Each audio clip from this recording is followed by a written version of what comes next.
All right, so I'm going to go ahead and start off. Okay, so it's automatically recording. I'm going to go ahead and start off by just giving you Nearpod is just a really fun way. I know we've been using it in our school district, and myself and my science teaching partner, basically, we kind of got a hold of it, and then we took some trainings on it, and we just really went to town. And like when we were doing virtual, and then also in the classroom, it was a great way to connect the classroom and also with the at-home learners during hybrid learning. And so I'm gonna go ahead and share. Let's see. So I just lost my Nearpod tab. There we go. And let's see, anyone with Zoom, share your screen. And for those of you at home or in the recording, I am a Teams person, so I am not very proficient with the green one right here. Thank you guys. I know it's always when you're one participant, multiple. I think we just hit it, right? Okay, and then we pick our screen. So I think I'm just going to share my screen that I have just so that you guys can see everything. I think that's going to be the easiest. All right, so then you guys see everything I do. So I'm going to go ahead and give you guys a live participation mode. The really cool thing about this is you can also do a student paste.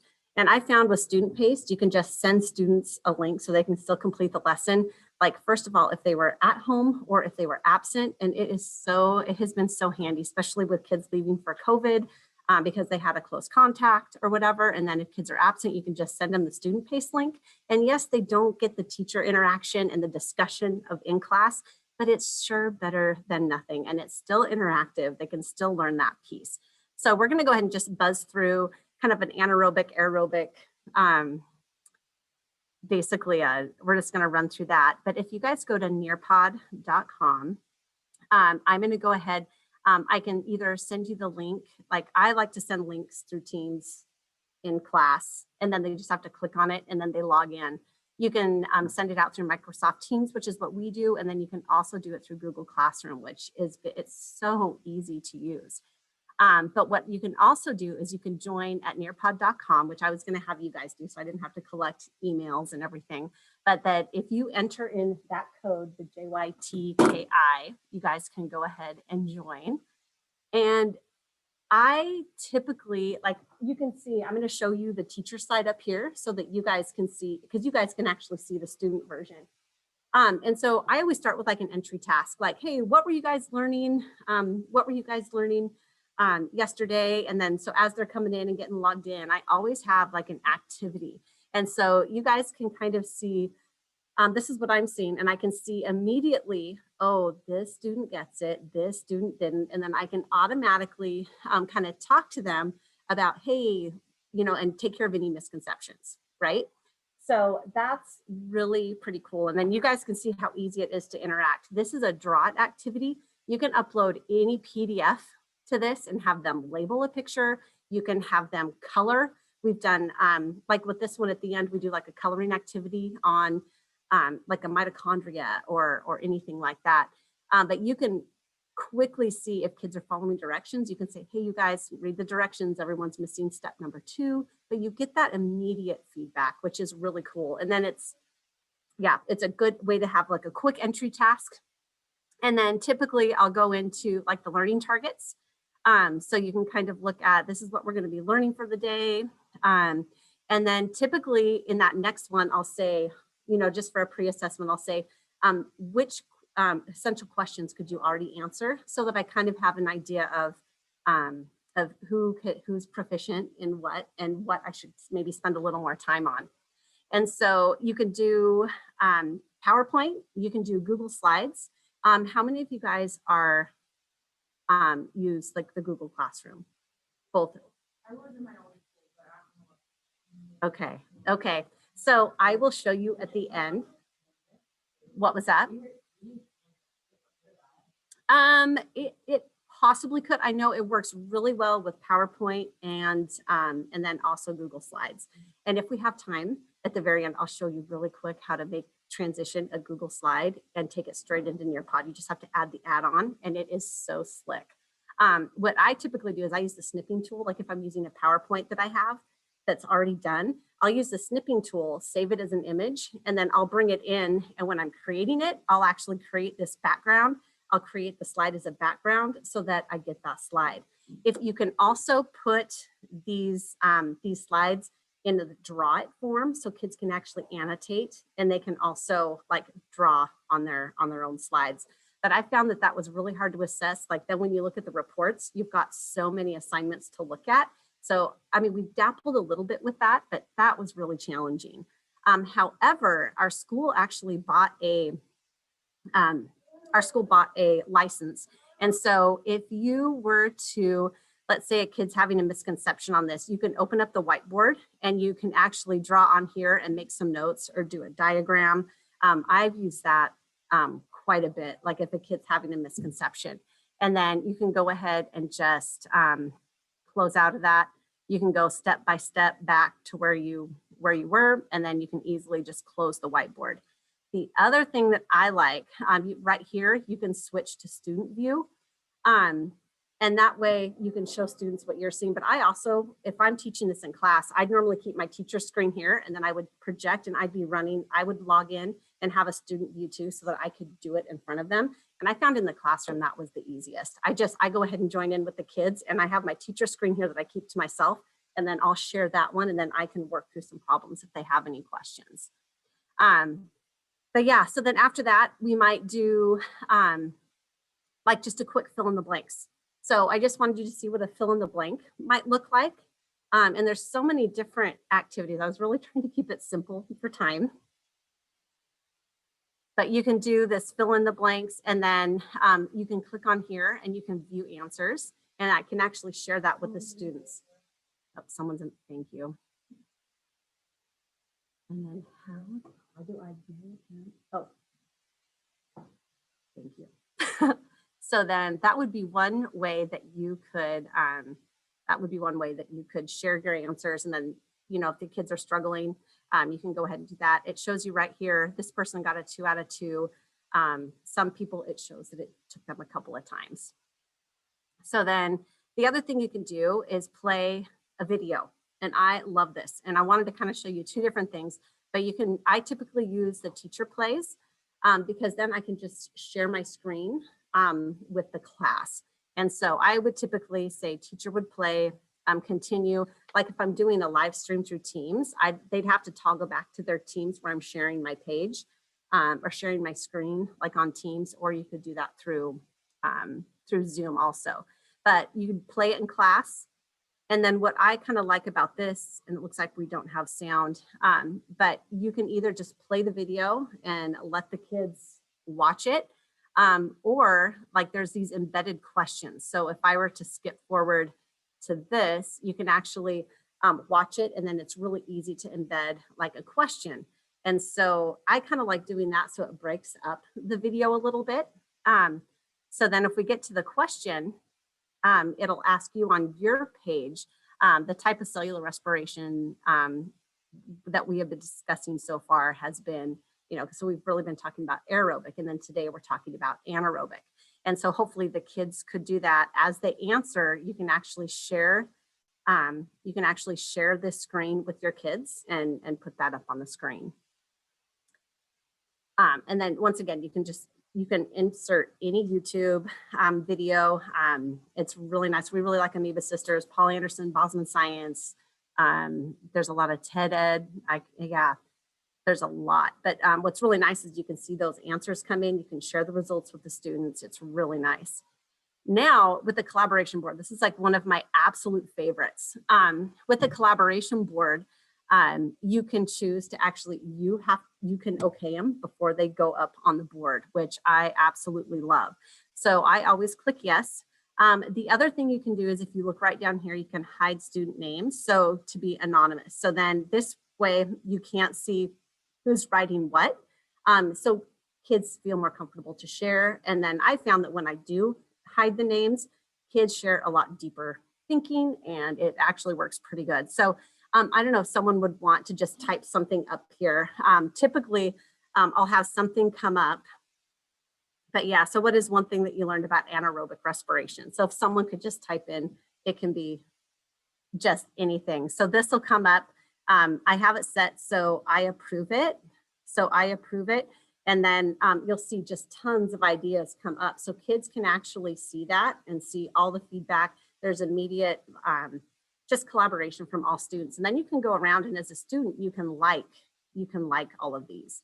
But I like to keep it anonymous because I found that students really share a lot more when you hide the names. And then I tell them, as soon as you read, go ahead and read at least 5 more ideas, you know, from other students. And it's, whether it's a controversial issue or just a quick check-in, this is really, really good for immediate formative assessment. And then let's see. So once again, you can have a couple slides. You can have a couple slides, talk about that. This is just talking about alcoholic fermentation. And then what is one type of cell that carries out alcoholic fermentation, and how is it used in real world application? This is more of an open-ended question so that you can just get immediate feedback. Once again, like, were you paying attention to the 2 slides that we just did, right? So that's one way that we do that. And once again, you can go ahead and you can share answers. So I don't know, Ellie, do you mind just typing in one quick response, and I can help you with the answer if you. All right, so we've got a couple of different, there's yeast, and then there's, so yeast is basically, that was one of the things that we would have talked about in the previous slide. So if you put yeast in there, and then if kids are having a hard time, with that, I can say, hey, and once again, see how they're still anonymous. But if I show names, hey, now I have the names. So you can do that at any point.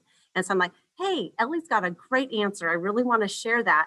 Then it shares it. And if you look at your screens, it's popping up and you're sharing that one answer. And once again, you can keep it anonymous, or, you know, you can hide the names or keep the names. But I use open-ended questions for quick check-ins, and then you can share individual answers, which is kind of nice.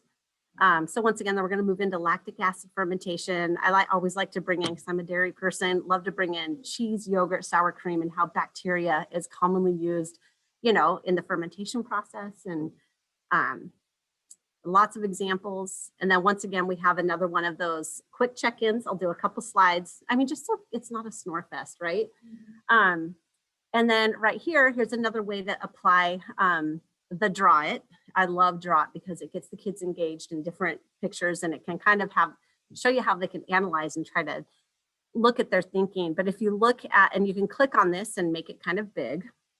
But what I'm asking the kids to do is like, look for comparison. And in this chart, you know, graph reading and chart reading is kind of an important skill, especially with 9th and 10th graders. And so just looking at that and just a quick circle or write down your thoughts, right? So that's kind of what that is. And once again, you can immediately see the students' responses as you're going through this. So it's really pretty cool. So it just says right here, circle 2 similarities. So hopefully I'm thinking you guys circle the 2 before they branch off, right? It's like just simple things like that I like to practice with my kids. And we can say, hey, Ellie, did you need some help with that? You know, if you see that someone's waiting and waiting. But I just like it because whether they're at home or whether they're in person, you can always, you know, just get quick feedback and ask them questions, or ask them in the chat if they need help. With matching, I just did a little one. I like to do ones with pictures also. You can do pictures and words. I do this a lot of times also as an entry task because kids can come in and they're practicing vocab really quick. I tend to do like 5 or 6 at a time, but they're super easy, whether you use Quizlet or whatever. I just try to really focus on the terms that we did the day before. And like with cell membrane, I really focus on what is this part like visually. So you can do a visual, and then so you can do a picture with a name also with a term, or you can do term and definition. So I really like this. And you can see right here, it shows you, ooh, this person doesn't get it because it took them 6 tries to make these 2 matches, right? So you can kind of tell right away who's struggling. And so once again, you can go through a couple of slides where to like the comparison part, and then good old fashioned Venn diagrams, right? So you can use the Draw It tool. And I know my kids absolutely love, we use Microsoft Teams, and we use OneNote. And so that's how they have their electronic notebooks. And OneNote is just kind of a pain to draw in. The kids absolutely love. You can use the text box or you can draw, and they absolutely love this feature. And so we try to go Nearpod with anything that we're going to be drawing online and things like that, because it's just so much easier to use, and kids can type, they can insert pictures. I know if you look, you can't really see it on here, but if you do this, you have a bar on the top and you can insert, like I know before we've had kids do, go ahead and come up with a, oh my gosh, a concept map. Some kids don't know what a concept map is. And so in that top left-hand corner, I'll insert a quick little TED Ed, like 1 minute, this is what a concept map is. So kids can click on that and use that as a resource. Now I know what a concept map is. And then they can start putting things together. So once again, you can draw, you can write, you can insert pictures. The Draw It feature is just, I love it. Mm-hmm. So if you know that, I actually set that up when I'm designing the assignment. So it goes out to all kids, and then it's so nice. And then you can also put images. So you can refer to that image and then respond and draw. Yeah, so that's what I was going to show you. I'm almost done kind of showing the activities, and I'll show you there's a couple of different options, because Nearpod actually has quite a bit of activities and a huge library. But then also I like to create my own. My teaching partner and I, we both paired up and we would kind of take turns. Okay, you do photosynthesis, I'll do respiration, and we'd kind of do that, because you're creating things from scratch all year. I mean, that was just this year. It was insane, right? So this is always a fun one. And I just did a 3-question one really quick, but this is one thing my kids absolutely love. It's just a spin on like Kahoot. But time to climb is like really cool. So you can click continue. And what you want to do is you'll go ahead and log in. You'll pick your avatar. So you get to pick your little person that you want to be. And then right now we have 1 player. So if we could get 1 more player, and then it'll kind of show you like how that goes. And I have the answer set for a really short time. So then we'd go ahead and start with our 2 players. And so there's question 1. Normally there's some cool little music. And so basically you'll have, and you can set the time just like Kahoot and some of the other, I know we use a couple of different online gaming. But yeah, so I just set this one up for 3 questions in true and false. So it was really quick and easy. You can do multiple choice. You can do a lot of different, and this would have been everything that we would have covered in the presentation. But it's just a fun way to get kids engaged and get that competitive nature. And then it kind of shows like the reader board, just like Kahoot and everything else. Like once you get to the end, you get your winner and your trophies and everything. And it is 11. So I'm going to kind of just really quick show you one last thing. FET Interactive totally plays nice with FET. So you can put FET, and it's so easy to set up, but FET Interactive, totally cool. And this is one that we use a lot with balancing equations for chemistry. And then here is an example of like a poll. And so do you see yourself implementing Nearpod in your classroom? You know, you could say yes or no, and then I can also share the results. And I love the quick little polls. It is awesome because you get that quick assessment. I know Lisa was also saying that she used quizzes a lot. We will do quizzes a lot too, or implement them in as part of the assignment and do like a quick little quiz. There's quizzes and there's so many other things. And so you can always, what I love is that if you have 3 classes with the same thing, you can get an individual code for each class. It is so easy to use. One thing I forgot to tell you is that if you do buy the version, if you're on a PowerPoint page, you can click on the top right and you can actually make notes and save it to your Google Drive or which is amazing. but we love it. Here's the lessons. Here's the lessons really quick. Like those are my lessons. You can create folders. I've got beginning metals, floral 2, metal art, environmental biology. You can use it for any type of class, and it's way more interactive. And I know we're running short on time now because I know everything was running a little bit over today. But you can look at your school library, and then here's the Nearpod library. Totally awesome. You can do by like science, high school, and then you can look for topics. And then there's some that are already created and ready for you, which is a good place to start. So then you can see, how they're used.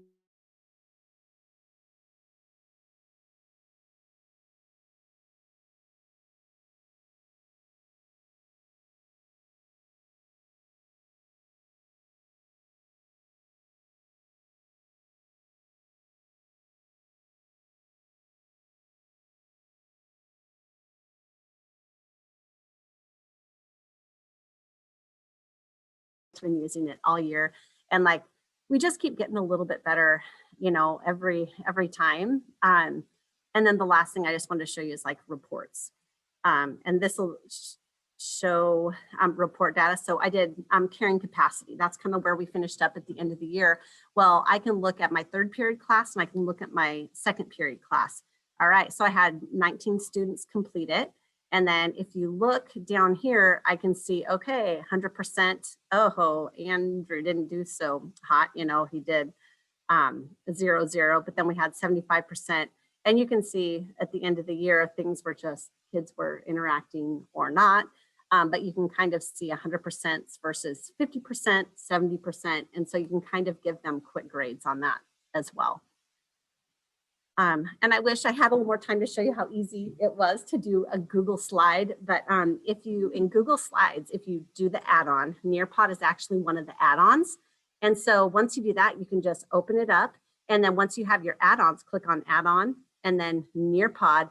And then it will actually take you to Nearpod, convert those Google Slides directly into there. And then you can start adding your Nearpod activities into your PowerPoint that you already have created.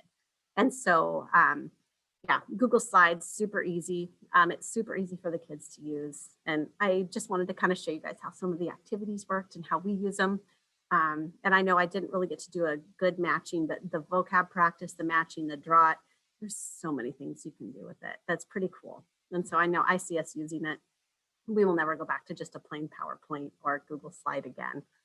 So did you guys have any questions? But as we wrap up, and I know everything just got pushed a little bit later and later.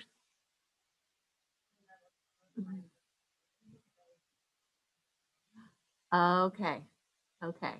Yeah, and I know, and I was hoping everything could, yeah, if people could see. And I know if you get the free version, you can do a lot of things. But once you go, I think we found that when we paid the $100 for a year, like that one, my teaching partner and I could do everything. And then I like everything we wanted to do. And then it also gives you so many gigs. And so the $100 one, which is the gold level, I think, that one, you could do everything you wanted, the annotated notes, everything like that. And I know our school district actually reimbursed us for those. And so it's $100 for a whole year. Our school, like we kind of sold them on it. And so we got like a site, like a school license, and then hands down, you can do anything you want, which is pretty cool if you can talk your school district into it. But for $100, yes. Oh, so yeah, it's, you guys, it's awesome. And you can look me up if you guys have any questions. Like we've been really hitting this hard for, and you know, trying to do this in a half an hour is a little challenging, but just wanted to share some of those interactive activities with you guys. And then for those of you at home, do you have any questions at all?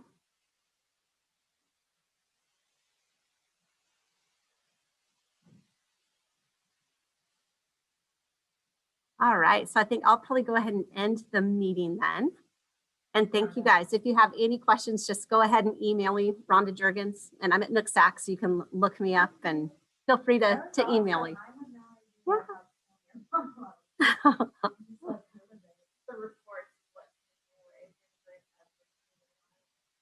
But you know, and you know,